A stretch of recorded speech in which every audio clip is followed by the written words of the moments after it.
Hello everyone, I'm going to be reviewing Spider-Man No Way Home.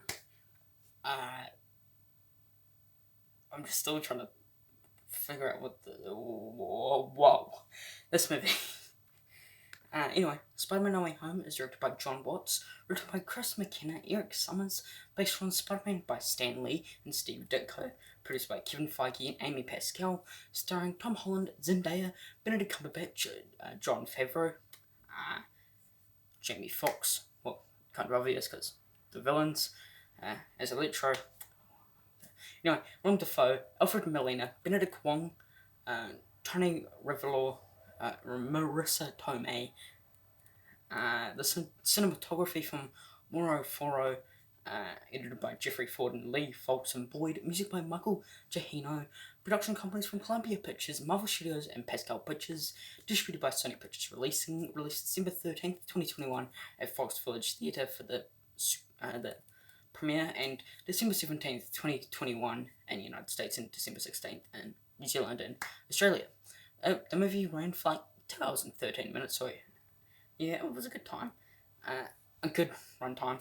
Budget for this movie is $200 million, and in the box office it got $587.2 million, which is massive for COVID. But yeah. And plot. I cannot read the wiki because spoilers. No spoilers in this video. Don't you worry. I'm not that kind of guy that spoils the film. So this is very hard because the whole movie is filled of spoilers. But anyway, the synopsis of this film: Peter Parker is unmasked and no longer able to separate his normal life from being the high stakes of being a superhero. When he asks for help from Doctor Strange, the stakes become even more dangerous, forcing him to discover what it truly means to be Spider-Man. Cast for this movie: we have Tom Holland as Peter Parker / Spider-Man. We have Zendaya as MJ. We have Benedict Cumberbatch as Dr. Stephen Strange or Doctor Strange. Jacob Batalon as Ned Leeds. Jon Favreau as Happy Hogan. Jamie Foxx as Electro. Willem Dafoe as Green Goblin or Norman Osborn. Alfred Molina as Dr. Octopus. Benedict Wong as Wong. Tony Revolor as Flash Thompson. Marissa Tomei as May Parker. Development. During production of Spider-Man Homecoming, 2 sequels were being planned by Marvel Studios and Sony Pictures. In June 2017, star Tom Holland said that the third film would take place during Peter Parker / Spider-Man's senior year of high school.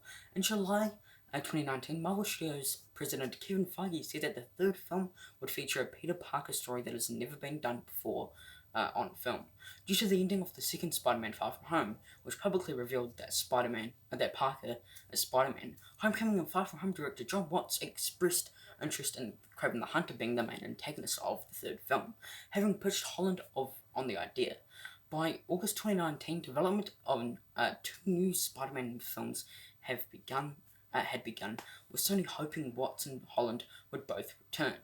Holland was contracted to return for one more film, while Watts has completed his 2-film deal and would need to sign on for any more films. But then Marvel Studios and parent company the Walt Disney Studios had spent several months discussing expanding their deals with Sony. The existing deal had Marvel and Feige produced the Spider-Man films for Sony and received 5% of the revenue. Sony wanted to expand the deal to include more films than had initially been agreed on, which keeping the same terms of the original agreement.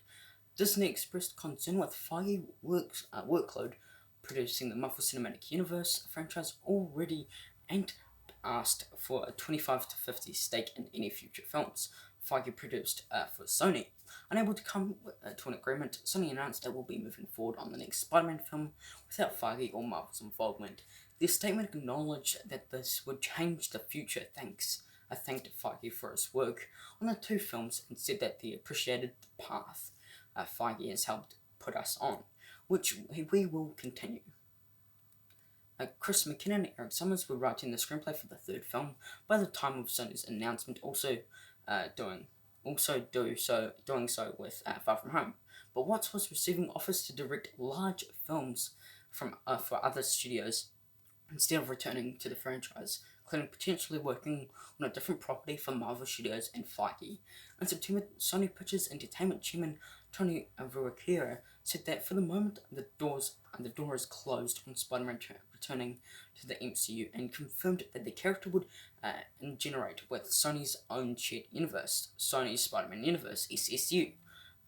Moving forward, responding to backlash from fans following the announcement, Verrocchio added that the Marvel people are terrific people. We have great respect for them, but but on the other hand, we have some pretty terrific people of our own.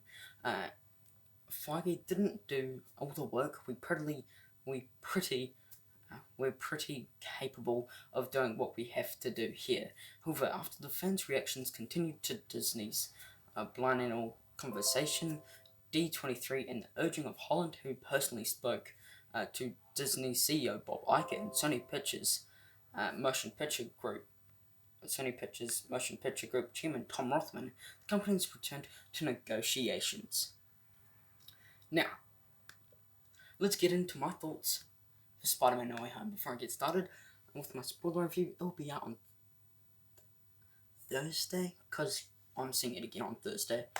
But anyway, Spider-Man No Way Home, this is one of the best Marvel films I've ever watched. This is gonna be a hard review because I don't want to get into spoilers. But anyway, this movie, I really did enjoy what this film had. I think it has a great story to this movie, great acting in this movie. The acting in this movie is fantastic, especially from Tom Holland's Spider-Man. I just love that. And then I loved all the other characters as well. But yeah, this film was really good. I think people should definitely watch Spider-Man No Way Home if you have not already, because it's a mind-blowing movie, and personally, probably my number in the top 3 of my favorite Spider-Man movies of all time. And in superhero movies, it's like in my top 5. Like, it's really good, this film. Cannot wait to rewatch it on Thursday. I've been waiting. I've just been wanting to watch this movie for a long time. Even though I saw it on Thursday last week, I've been wanting to rewatch this film, and I finally can do so. So, yeah, this film was so good. I haven't even talked about the action in this movie. The action in this movie is no action that you have been seen before. The action is fantastic. The one-on-one with Spider-Man and Green Goblin, I think, is fantastic. I think Green Goblin was a great villain in this movie. Again, with Jamie Foxx's Electro, Alfred Molina as Dr. Octopus, and you got Lizard and Sandman. I think those guys were fantastic in this movie. I really did enjoy Spider-Man No Way Home. This is so hard not to get into spoilers, but I'll get into spoilers on Thursday. But this movie, I think people should definitely watch, because it was like my number 1 most anticipated movie for the year. Well, it's around there, but yeah, cannot wait to rewatch this movie on Thursday. I keep on saying that. Now, let's go into the trio of Spider-Man, Ned and MJ. I think those 3 people, like the trio, love that in this movie. They were great in this movie. Yeah, they were really funny. But yeah, this movie, I think people should definitely watch it if you have not seen it. It's like 2 hours and 13 minutes, and should I say it? Okay, this is kind of a spoiler. It's not really a spoiler. No, I'm not gonna say it. But Spider-Man No Way Home. People need to watch this movie if you have not seen it already. This is my favourite movie of 2021. It's just that good. And yeah, people definitely need to watch this movie if you have not seen it already. It is just fantastic. But yes, hope you, when I haven't seen my score. For my score for Spider-Man No Way Home, I'm going to be giving it a 5 out of 5 stars. Percentage, I'm going to be giving it a 100% grade, I'm going to be giving it an A+. And out of 10, I'm going to be giving it a 10 out of 10. It's better than Dune, which is surprising. Well, it's kind of obvious because nostalgia. I love Spider-Man. He's my favourite superhero. But Spider-Man No Way Home, what did you think about it? Comment down below what you thought about it. Leave a like on this video. Subscribe if you have not already, because I got heaps more stuff coming. I got all my top 10s coming out near the end of the year. Top 10 good movies of 2021, top 10 bad, best performances of 2021. What else do we have? Top 10 underrated movies of 2021, top 10 overrated movies of 2021. All Netflix's, well, not all Netflix, top 10 Netflix's TV shows and movies, and top 10 bad Netflix's movies. All Disney Plus movies ranked, all Disney Plus's TV shows ranked. Yeah, heaps of stuff. But yes, hope you enjoyed this review of Spider-Man No Way Home. There will be heaps more content of Spider-Man No Way Home coming out in further days. I hope you enjoyed this video. Please subscribe to my channel, it'll be a big help. Thanks for watching. Take care. Peace.